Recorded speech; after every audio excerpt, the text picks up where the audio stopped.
Assalamu alaikum. Hello viewers, welcome back to my new channel. Now I am going to start my class about tech question. At first I will discuss the structure of exclamatory sentence. So let's get started. চলুন শুরু করা যাক। প্রিয় viewers, আজকের ক্লাসে 2 number এপিসোডে exclamatory সেন্টেন্সের tag কোশ্চেনের বিস্তারিত ব্যবহার জানতে পারবেন। তো প্রিয় ভিউয়ার্স, সর্বপ্রথমে আপনারা তিনটি স্ট্রাকচার দেখতে পাচ্ছেন। প্রথমে আমরা তিনটি স্ট্রাকচার ভালোভাবে অ্যানালাইজ করব, তারপর নিম্নবর্ণিত যে এক্সারসাইজগুলো দেখতে পাচ্ছেন সেগুলো উপরে তিনটি স্ট্রাকচারের উপর ভিত্তি করে পর্যায়ক্রমে সমাধান করার চেষ্টা করব। চলুন শুরু করা যাক।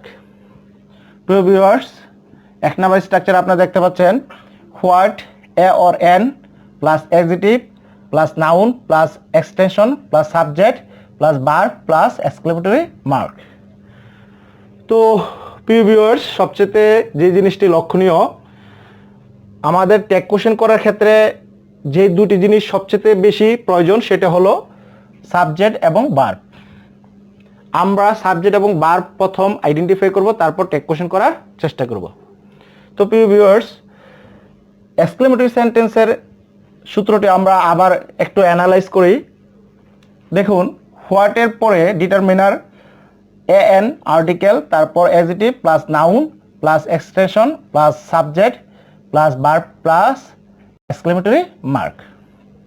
আমরা যদি কখনো ডব্লিউএইচ কোশ্চেন পাই, এরপরে যদি আমরা নাউন ফ্রেজ পাই, তাহলে এটাকে আমরা এক্সক্লেমেটরি সেন্টেন্স ধরে নিব এবং এক্সক্লেমেটরি সেন্টেন্সের সাবজেক্ট এবং ভার্ব শেষে থাকবে। কিছু কিছু ক্ষেত্রে এক্সক্লেমেটরি সেন্টেন্সে এক্সটেনশনটি সাবজেক্ট এবং ভার্বের পরে থাকে, আবার সাবজেক্টের আগে শুধু অ্যাডজেক্টিভও থাকতে পারে, আবার নাউনও থাকতে পারে। তো প্রিয় ভিউয়ার্স, আশা করি আপনারা বুঝতে পেরেছেন। নেক্সট সূত্রটি এখন অ্যানালাইজ করব।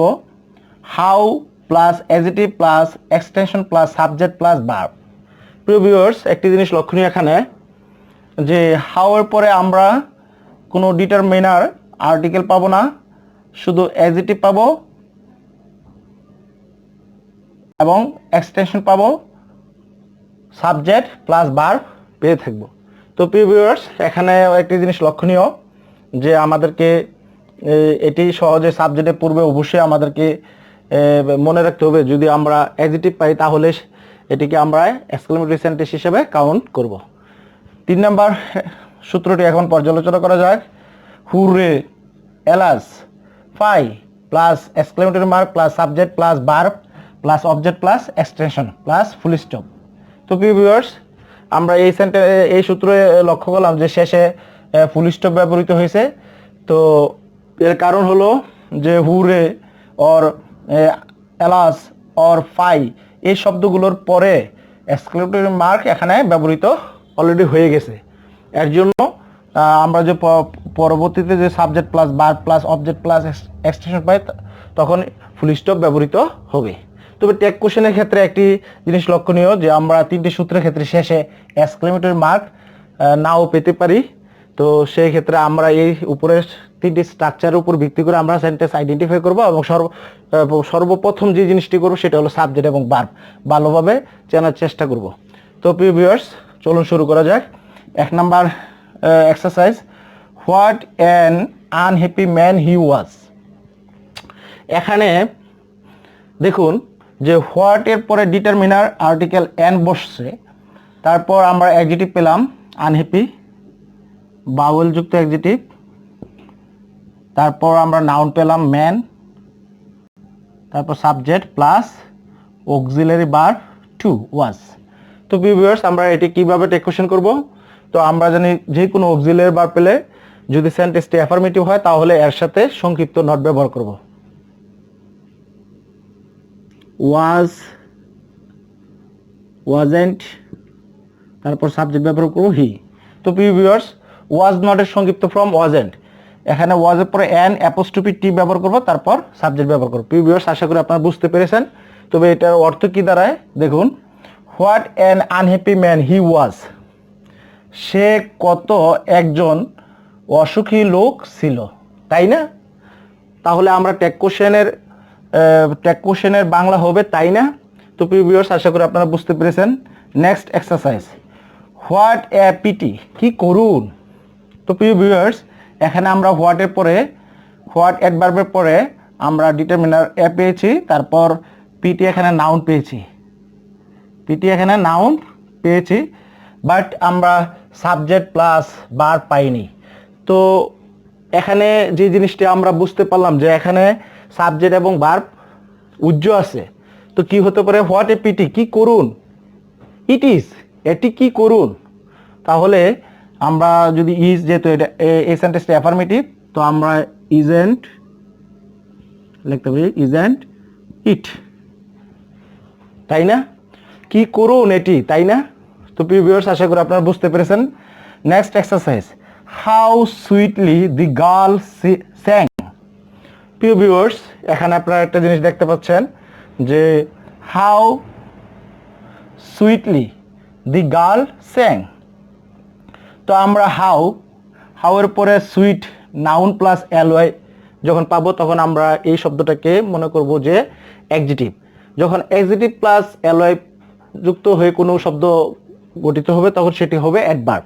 তো ভিউয়ার্স, আশা করি আপনারা বুঝতে পেরেছেন। তাহলে হাউর পরে আমরা অ্যাডজেক্টিভ পেলাম সুইটলি, তারপর দি গার্ল সাবজেক্ট পেলাম, স্যাং ভার্ব টু পেলাম, মূল ভার্ব টু পেলাম। তো ভিউয়ার্স, যখন আমরা মূল ভার্ব টু পাবো, তখন একটা ভিন্ন নিয়মে আমাদেরকে করতে হবে।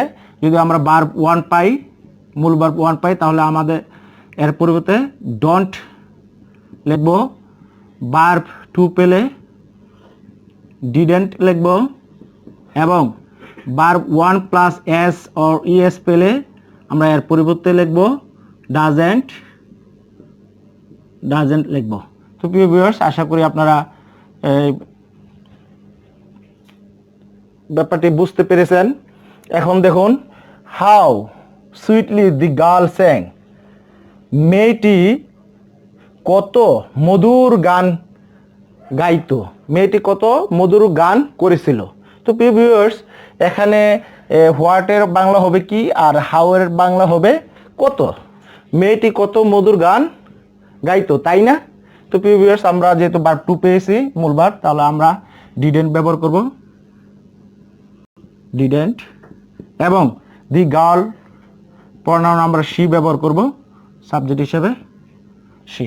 তো প্রিয় ভিউয়ার্স, আশা করি আপনারা বুঝতে পেরেছেন। নেক্সট এক্সারসাইজ, হাউ সুইটলি দি কাকু সিংস। কোকিলটি কত মধুর গান গায়।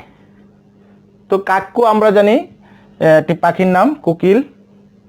তো প্রিয় ভিউয়ার্স, এখানেও আমরা এই সাবজেক্ট প্লাস ভার্ব ওয়ান পেয়েছি, পাশাপাশি এস আছে। তাহলে যদি আমরা ভার্ব ওয়ানের সাথে এস বা ইএস থাকে, তাহলে এর পরিবর্তে আমরা লিখব ডাজেন্ট। তো আমরা লিখতে পারি এর পরিবর্তে ডাজেন্ট। যে কাকুর প্রনাউন যেহেতু পাখি, ইট লিখব।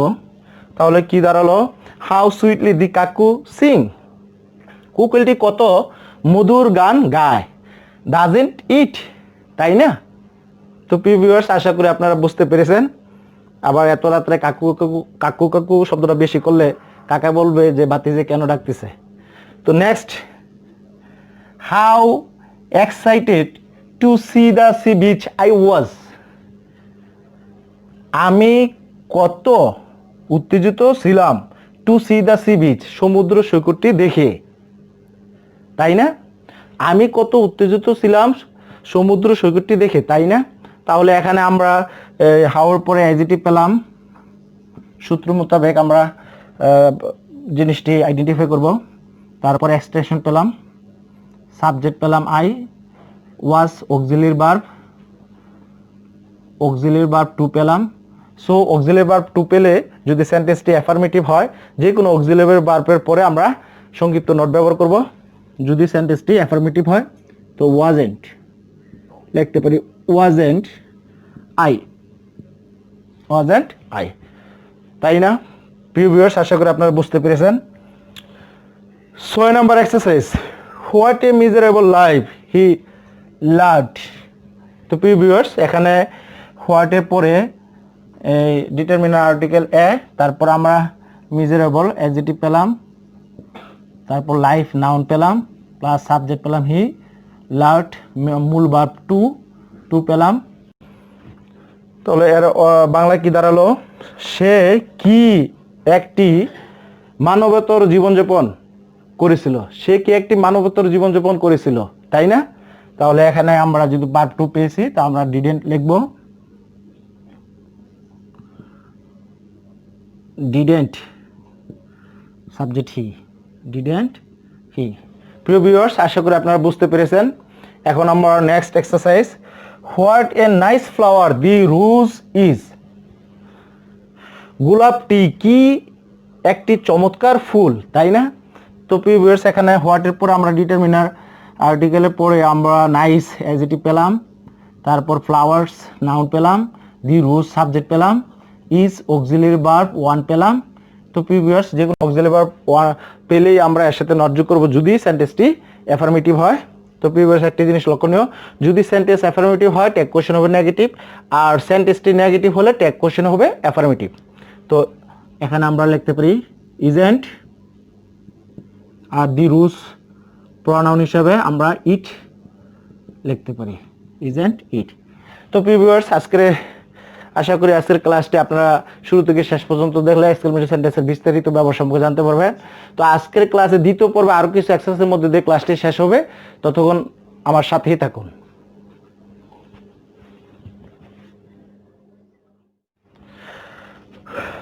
প্রিয় ভিউয়ার্স, আজকের ক্লাসের দ্বিতীয় পর্বে আরও কিছু এক্সারসাইজ দেখতে পাচ্ছেন। এই এক্সারসাইজগুলো সমাধানের মধ্যে দিয়ে ক্লাসটি শেষ হবে। চলুন শুরু করা যাক। 8 নাম্বার এক্সারসাইজ 3 নাম্বার সূত্রের ভিত্তিতে করব। Hurray we have won the game.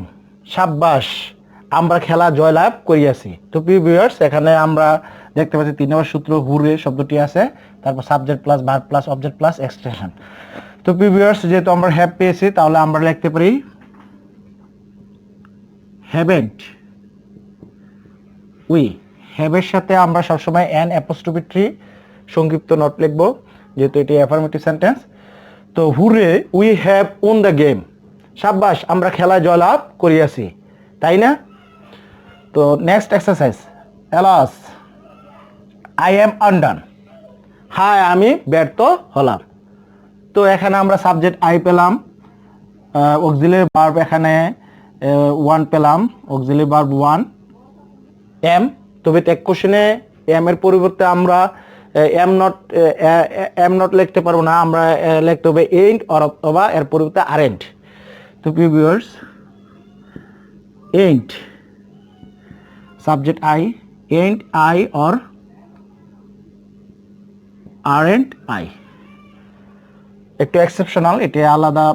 Auxiliary ভার্বগুলোর মধ্যে কয়েকটা ভার্ব আছে যেগুলো এক্সেপশনাল, যেমন উইলের ওন্ট, এম এর আরেন্ট এবং শেলের শেন্ট। এই তিনটি ছাড়া বাকি সব ক্ষেত্রে আপনি সহজেই ব্যবহার করতে পারবেন। যেমন ওয়াজ হলে ওয়াজেন্ট, ইজ হলে ইজেন্ট, তারপর আর তাহলে আরেন্ট, তাহলে হ্যাভ পেলে হ্যাভেন্ট, হ্যাজ পেলে হ্যাজেন্ট। তো প্রিয় ভিউয়ার্স, আশা করি আপনারা বুঝতে পেরেছেন। তো তিনটি ভার্ব, যেমন এম এর পরিবর্তে এন্ড অর আরেন্ট এক্সেপশনাল নিয়ম, শেলের পরিবর্তে শেন্ট, উইলের পরিবর্তে ওন্ট। এই তিনটি ভার্ব ছাড়া বাকি সব যেভাবে আছে সেভাবে সংক্ষিপ্ত নোট ব্যবহার করলেই হয়ে যাবে, আর এই তিনটি আলাদা আমাদেরকে মনে রাখতে হবে। তো নেক্সট এক্সারসাইজ, হাউ ওয়ান্ডারফুল। এখানে আমরা সাবজেক্ট এবং ভার্ব পাইনি, সো আমরা এটা ধরে নেব কি হাউ ওয়ান্ডারফুল, কি চমৎকার, ইট ইজ। তাহলে আমরা লিখতে পারি isn't it. Next, alas, sorry, এটা হবে fie you are a cheater. হ্যাঁ, তো এখানে ছি, তুমি একজন প্রতারক, ঠিক বলিনি? তো এখানে ইউ সাবজেক্ট আর, যেহেতু অ্যাফার্মেটিভ সেন্টেন্স, তো আমরা লিখতে পারি আরেন্ট ইউ। তো প্রিয় ভিউয়ার্স, আশা করি আজকের ক্লাসটি আপনারা ভালোভাবে অনুধাবন করতে পেরেছেন। তো thanks a lot to everybody who watch my video, staying with me. Good bye, next day again, আসসালামু আলাইকুম।